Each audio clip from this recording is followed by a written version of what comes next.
e mais um ano de vida te deu, pois ele tem prazer em abençoar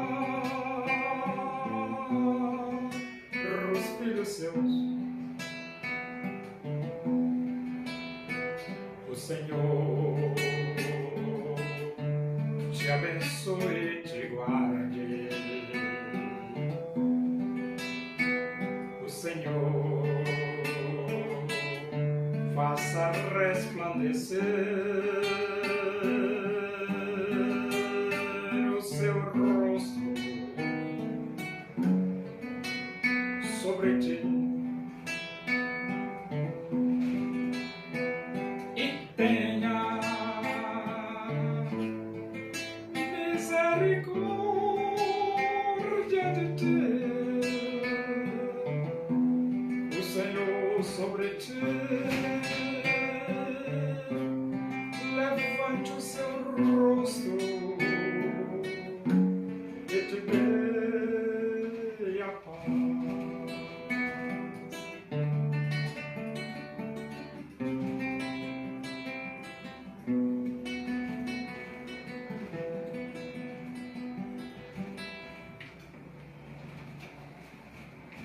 Vamos abrir a Bíblia Sagrada na Epístola de Paulo aos Romanos, capítulo 14. Nós vamos ler do versículo 13 até o versículo 23. Diz assim as Escrituras Sagradas, a palavra de Deus. Não nos julguemos mais uns aos outros. Pelo contrário, tomai o propósito de não pordes tropeço ou escândalo ao vosso irmão. Eu sei e estou persuadido no Senhor Jesus de que nenhuma coisa é de si mesma impura, salvo para aquele que assim a considera. Para esse é impura.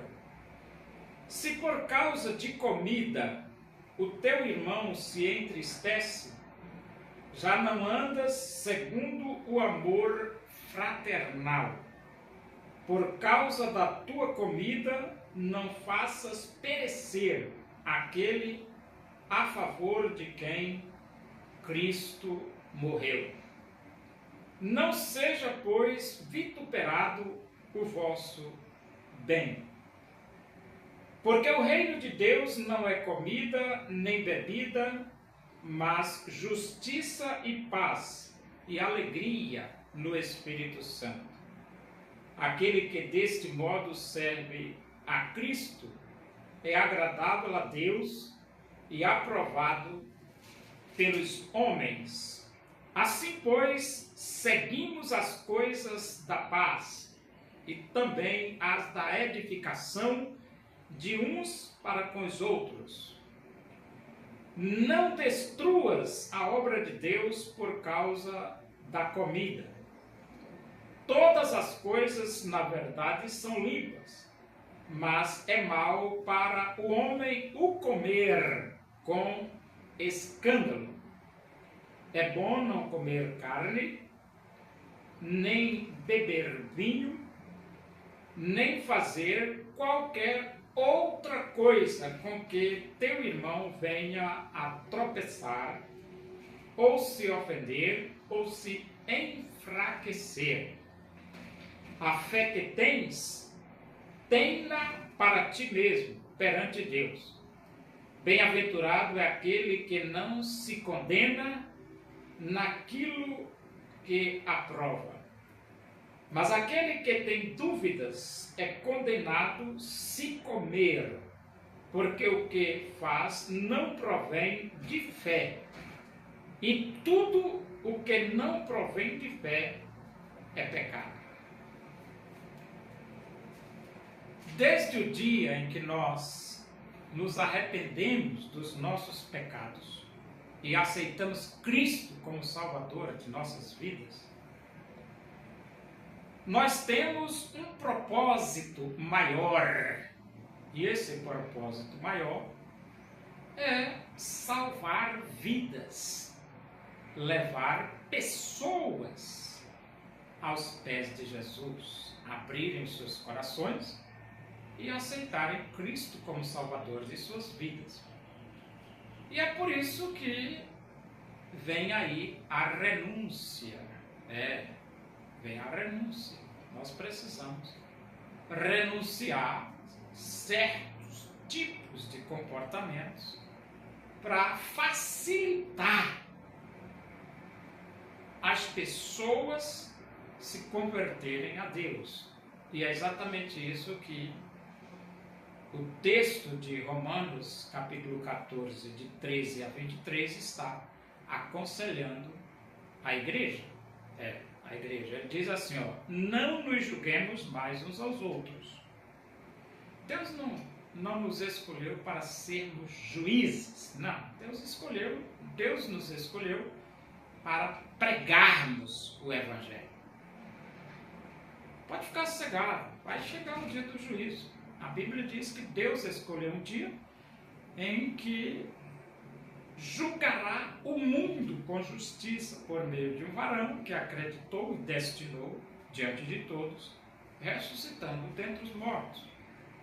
Então, se vai chegar o dia do juízo, então você não precisa estar se preocupando em ser juiz. Não, deixa, Deus vai fazer o juízo. Pelo contrário, tomai o propósito de não pôr tropeço ou escândalo ao vosso irmão. Por que não? Tropeço e escândalo. Por que não? Por que você vai atrapalhar a vida do seu irmão? Não, rapaz, não tem lógica nenhuma você ser um cristão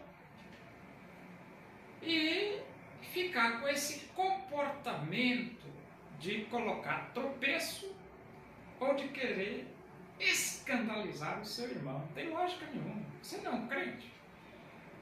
Então, se você é um crente, você não vai seguir essas regras de estar prejudicando ao seu semelhante, ao seu irmão, né?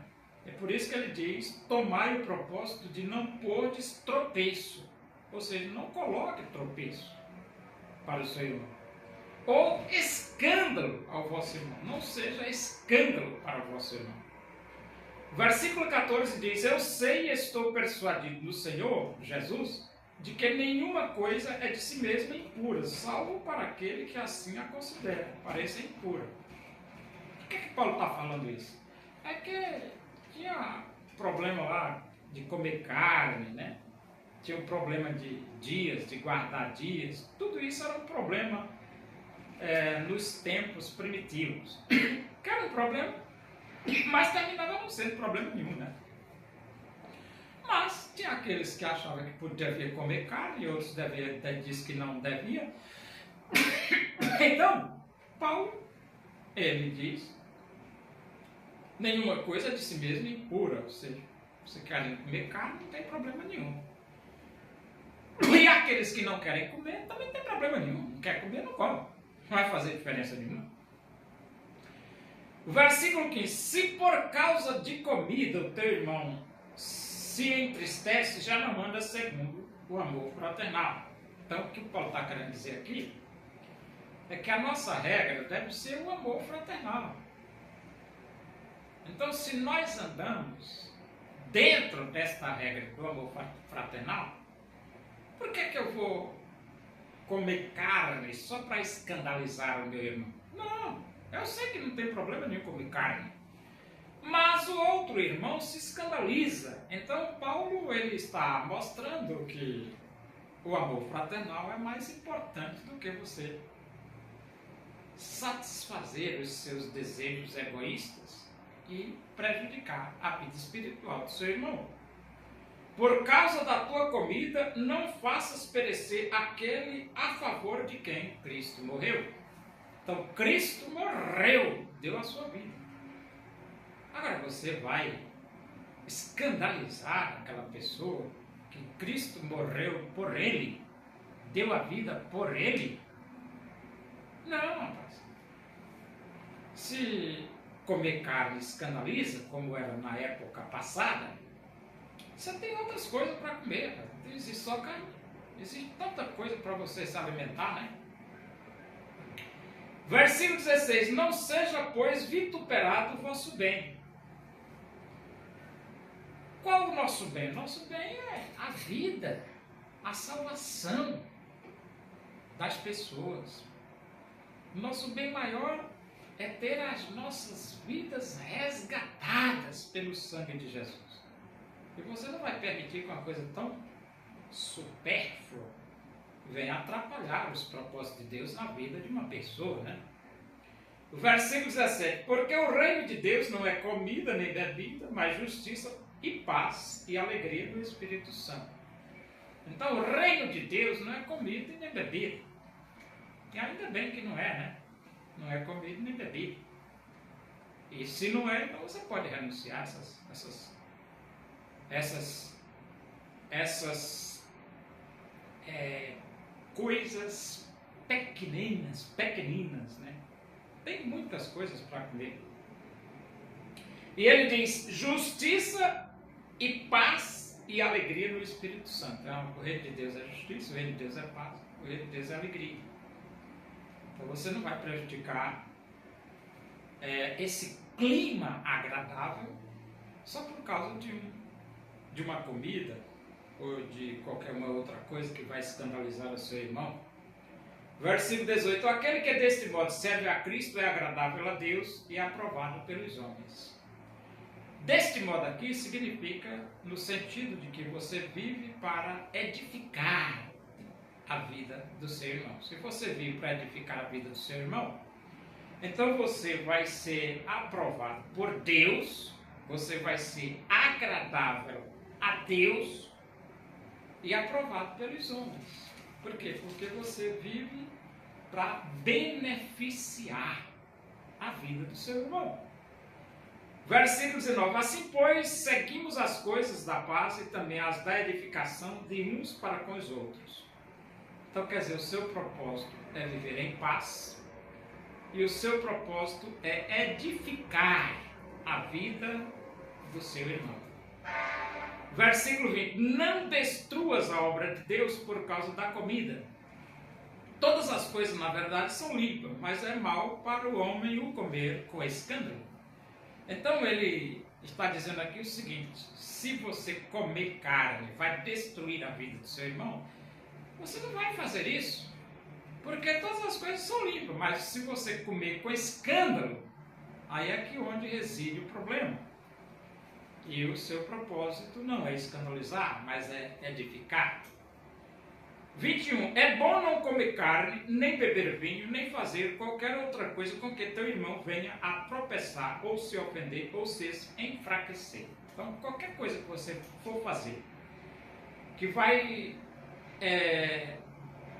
fazer com que o irmão tropece, com que o irmão se ofenda, e que o irmão se enfraqueça, então você evita. Tem coisas que não tem significado nenhum, dá para você renunciar tranquilamente. Versículo 22: a fé que tens, tenha para ti mesmo perante Deus. Bem-aventurado aquele que não se condena naquilo que aprova. Então, para você não tem problema nenhum você comer carne. Aí Paulo diz assim: a fé que tem, tenha para ti. A fé que tens, tenha para ti mesmo. Você não vai usar a fé que você tem para escandalizar o seu irmão, né? Tem para ti mesmo.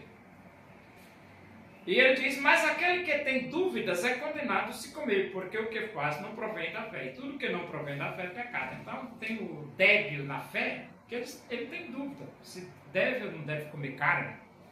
E esses fracos na fé, já que ele está com dúvida, então evita.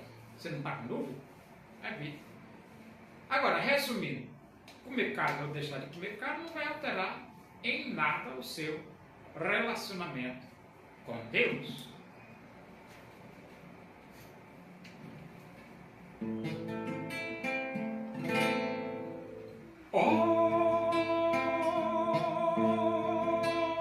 Onipotente é o Senhor e pode